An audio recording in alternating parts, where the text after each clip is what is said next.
So that was a very interesting exposition, but I'm wondering, how can government help to create the environment that allows you to deploy the Internet of Things and systems in a way that can succeed globally?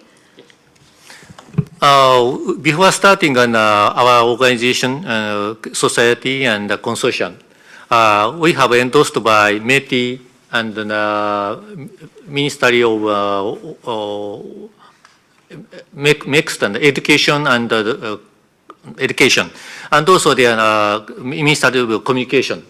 They are very eager to support us, and also the METI is now intend to start some of the small lab for the so-called IoT lab, which we will collaborate with them. You understand in Japan that there are many of the companies, Fujitsu, Hitachi, and NEC, almost same year they are not competing. But we need a consolidated action to make some research. That's even the METI and the MEX they understand. Well, thank you for that. These have been really wonderful presentations, and I have been able to glean some themes from what everybody gave us. For digitization and for successful deployment, it's important to have public-private partnerships, open data and source, full government efforts, not just telecom ministries and regulatory agencies. Infrastructure is important, e-trust and e-literacy. Collaboration and interoperability are essential to the proliferation of the digital economy, which needs then open and harmonized standards. And finally, the importance of understanding how to design systems to profit globally. Did I miss any themes? No? Thank you. So I wanted to start off our discussion with using the wonderful framework that Jürgen gave us with the 4 pillars, which were e-infrastructure, e-applications, e-security and e-privacy, and e-skills and e-literacy. Starting, I guess, really anywhere on our discussants, what do you find in your area, in your country, or in your region has successfully worked in those 4 pillars? And since it's always so important to learn from things that don't work, what has not worked? Is there anybody who wants to jump in first?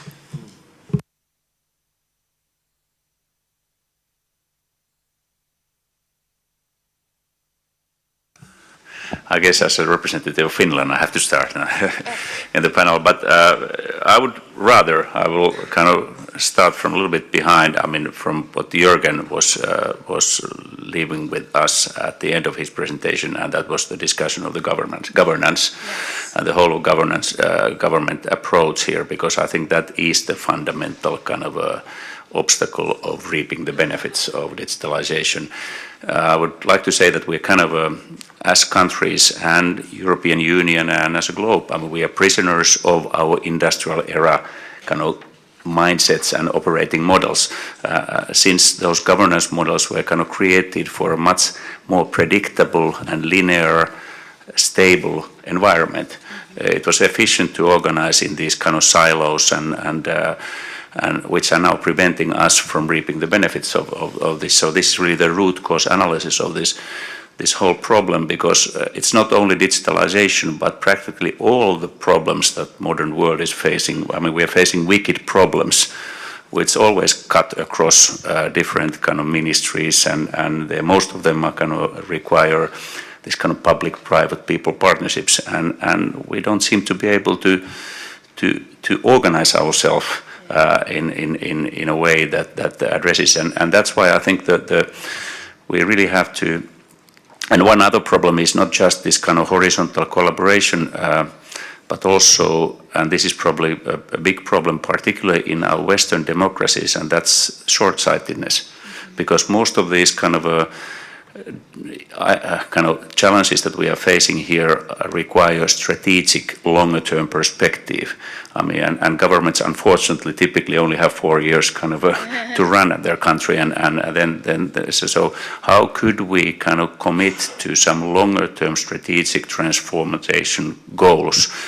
Now I'm coming to Finland. I'm very optimistic now. I mean, we have a new government who, at least in Finland, for the first time, adopted a so-called strategic government program, where the government laid out a longer-term vision, which also included digitalization components.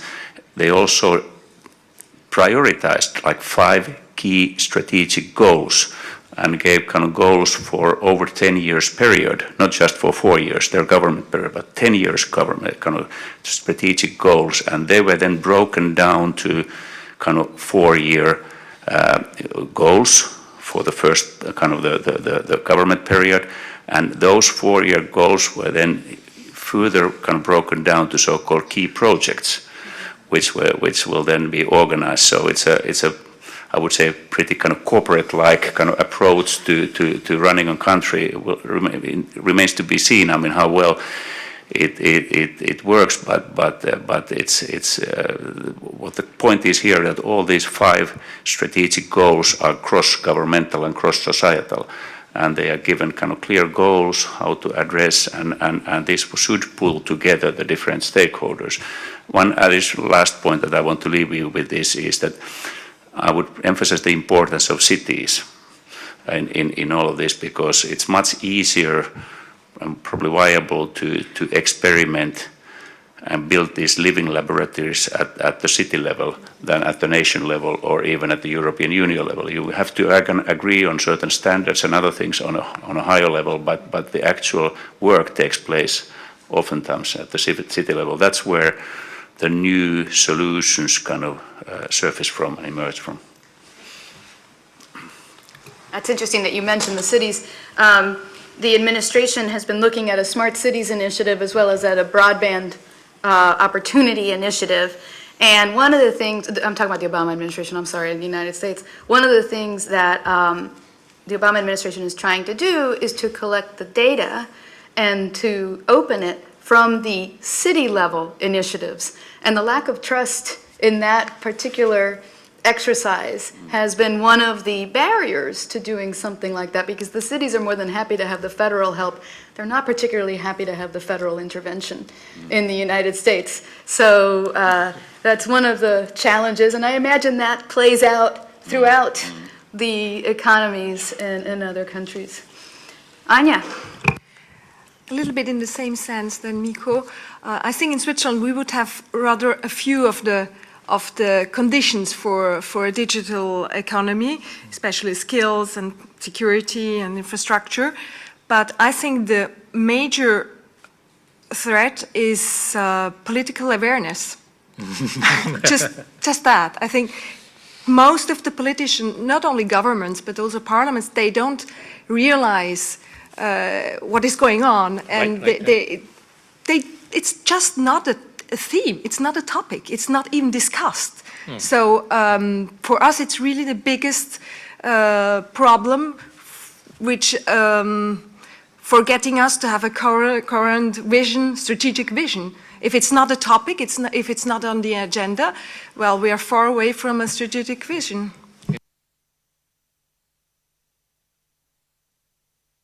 I also know same understanding that in Japan there are many of the smart city projects. But that smart city project was designed by many of the companies. Just join. Why that happened is government pay. Okay, we'll start we need a smart city. Why don't you start some of the experimental trial? Then pay big money, but then 3 or 4 years. However, the government doesn't understand what is a smart city. Then after 4 or 5 years, nothing happened. That's all. It's same thing. Government and also the politician does not understanding IT economy or what is a smart city and e-learning, almost an but XXX should be provided to the government. And industry can understand it, but almost the government doesn't understand at all right now. That's must be I don't think so, but Japanese almost same as you. That's the situation right now. I believe that.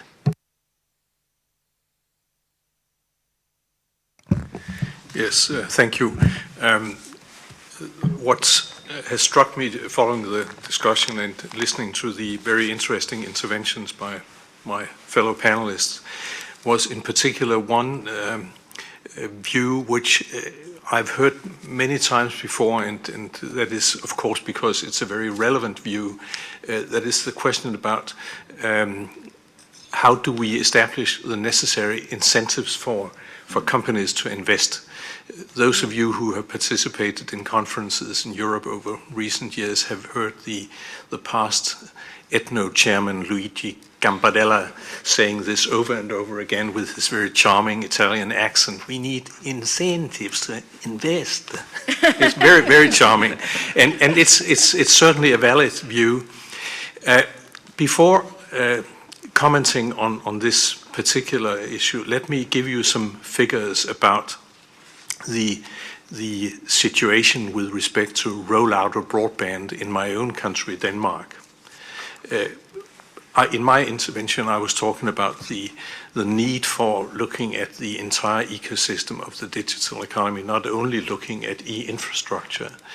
And there's a good reason for this. If you look at the figures for rollout of broadband infrastructure in Denmark, you see that almost between 70 and 80% of all households and businesses in Denmark can actually get a 100 megabit broadband connection if they so wish.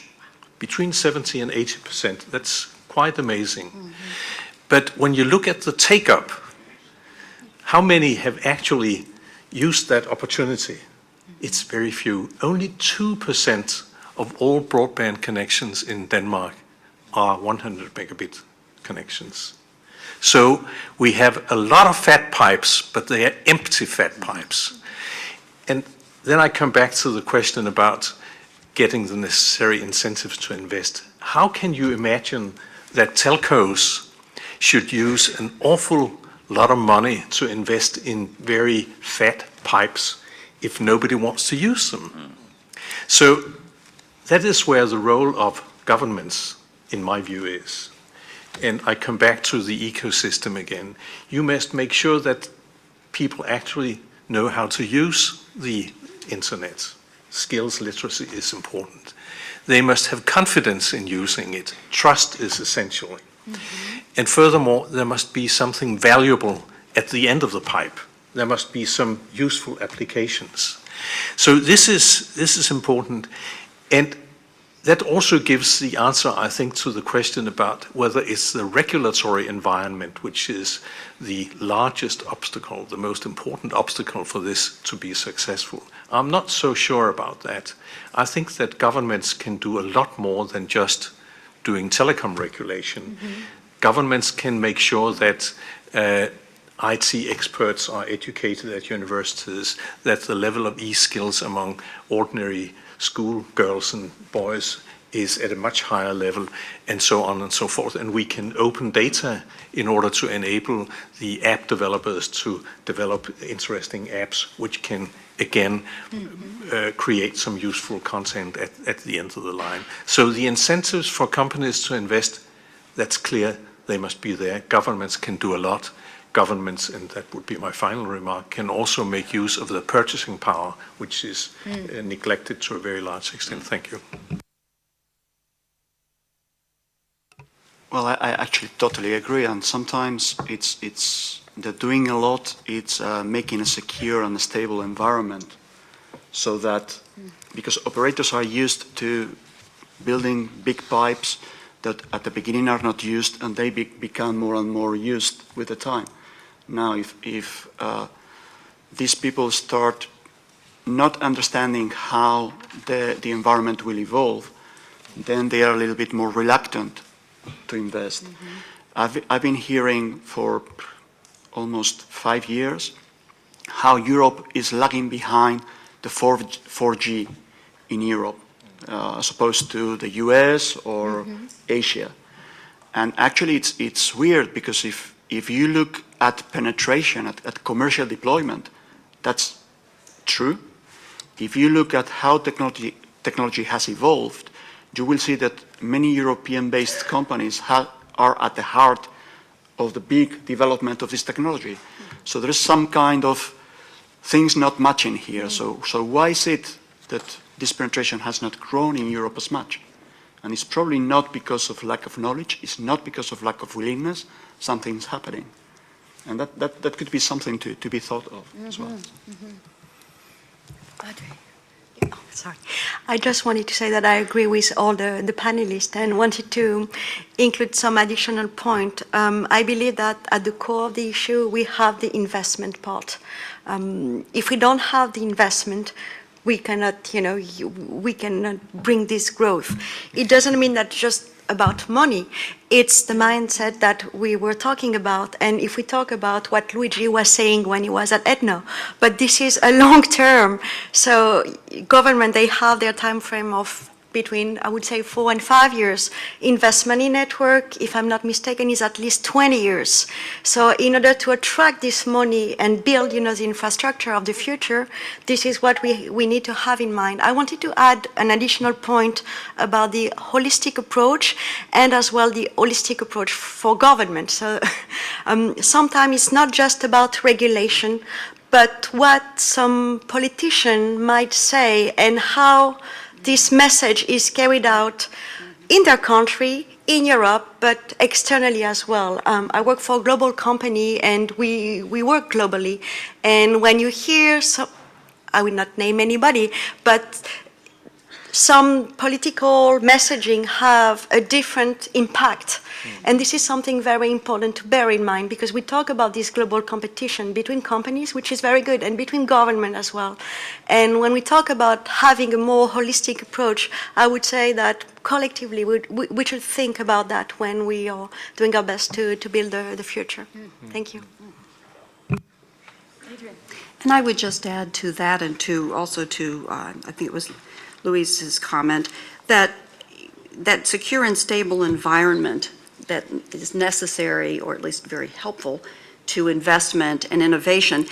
It's not just local. We can be as stable as we want locally, but it has to be, we have to have some stability and security internationally. With market share living in different parts of the world, a company has to feel confident that it can put that money in and get the return, not just in Oulu, not just in Finland, right? However great take-up might be here, but in other parts of the world as well. Just to also come back to the reference to a holistic approach, although I'm thinking a little bit differently about that.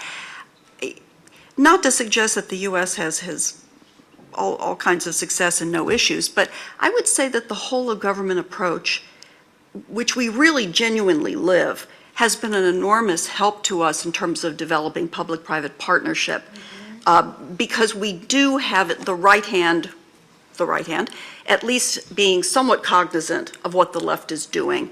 And that makes for a more constructive relationship and better, more coherent messaging. And that kind of whole of government cross-ministry collaboration certainly contributes mightily to the development of an effective digital strategy. Well, I must say, I want to thank everybody for their very thoughtful interventions. Jürgen, thank you again for setting us a framework that was so easy to follow. I've broken one of Sylviane's fundamental rules. I have run out of time without giving the audience a chance to ask questions. I apologize for that. Maybe I'll do better next year. But I want to thank everybody for being here. Thank you again to our speakers, and thank you for this wonderful venue. Kiitos.